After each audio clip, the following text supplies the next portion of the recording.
আসসালামু আলাইকুম সবাইকে। আজকে আমি একটা অন্যরকম ভিডিও নিয়ে আসলাম, সেটা হচ্ছে আমার চরমোনাইয়ের সফর। চলুন আমরা পুরো ভিডিওটাকে উপভোগ করি।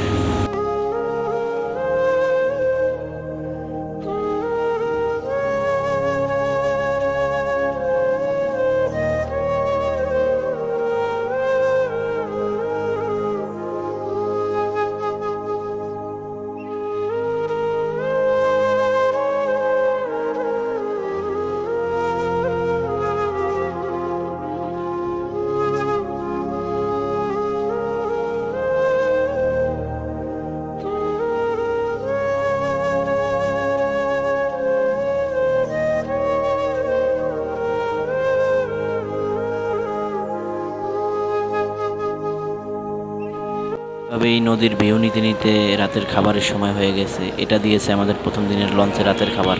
ইনশাআল্লাহ মহান আল্লাহ তাআলার অশেষ রহমতে আমরা রাত্র ৩টার সময় চরমোনাইয়ের মাঠে পৌঁছে গিয়েছিলাম। আর এটা হচ্ছে সকালের ভিউ। উপর থেকে চরমোনাই ময়দান দেখতে যতটা ছোট মনে হয়, আসলে নিচে নেমে দেখলে অনেকটাই বড়।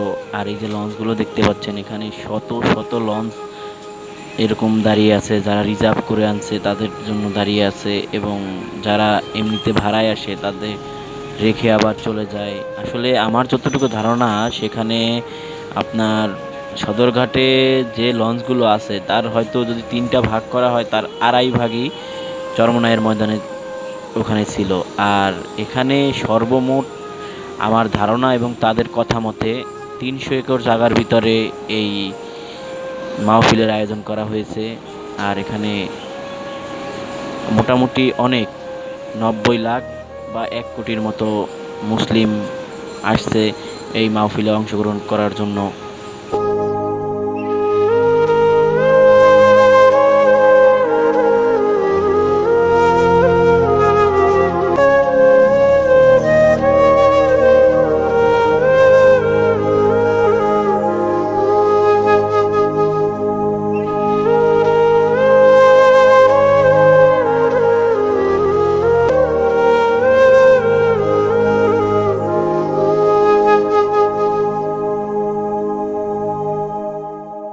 চরমোনাইয়ের ময়দানে আসলে পার্সোনালভাবে আমার যেটা ভালো লাগছে সেটা হচ্ছে সবাই একসাথে বসে আল্লাহ তাআলার জিকির করা।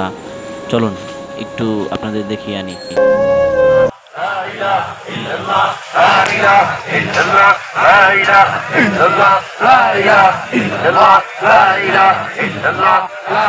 আসলে আপনাদের সুবিধার্থে আমি পুরো ভিডিওটাকে ধারণ করতে পারিনি, কারণ 3 দিনের ভিডিও একসাথে করতে গেলে হয়তো অনেক বড় হয়ে যাবে, আর আপনারা এই ভিডিও বেশি বড় দেখে হয়তো দেখতে চাইবেন না বা দেখবেন না, এই জন্য। আর এখন যে দৃশ্যটা দেখতে পাচ্ছেন, এটা হচ্ছে আমরা লঞ্চে ওঠার আধা থেকে 1 ঘন্টা পরের দৃশ্য।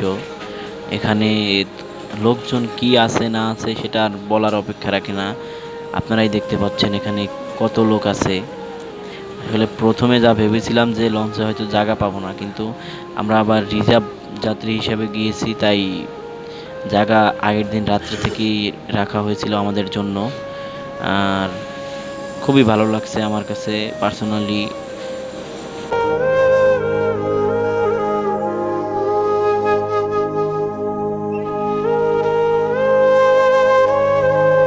কতক্ষণ পরে পরে দেখি যে কোথা থেকে যেন উ করে আওয়াজ আসে। আসলে কোথা থেকে আসে সেটা দেখার জন্য ভিডিওটা জুম করে দেখলাম, ও ওইখান থেকে আসছিল আওয়াজটা। তো আমরা তারা উপরে ছিলাম, একদম কান বন্ধ হয়ে যাওয়ার মতো অবস্থা। আর বেশিক্ষণ সময় নেই, আমাদের লঞ্চটা অবশ্য কিছুক্ষণের ভিতরে ছেড়ে দিবে বলে আশা করতেছি। অলরেডি ছেড়ে দিয়েছে। আর এটা হচ্ছে আমি যখন একেবারে লঞ্চের সামনে বসেছিলাম তখনকার ভিউ। আমার কাছে খুবই ভালো লাগতেছিল যে একদম ঠান্ডা ফুরফুরা বাতাস, তার ভিতরে চারিদিকে নদী। এটা হচ্ছে ছাড়ার কিছুক্ষণ পরের দৃশ্য, আর এটা হচ্ছে পদ্মার ভিতরের দৃশ্য। খুবই খুবই ভালো লাগছে আমার কাছে, মাশাআল্লাহ।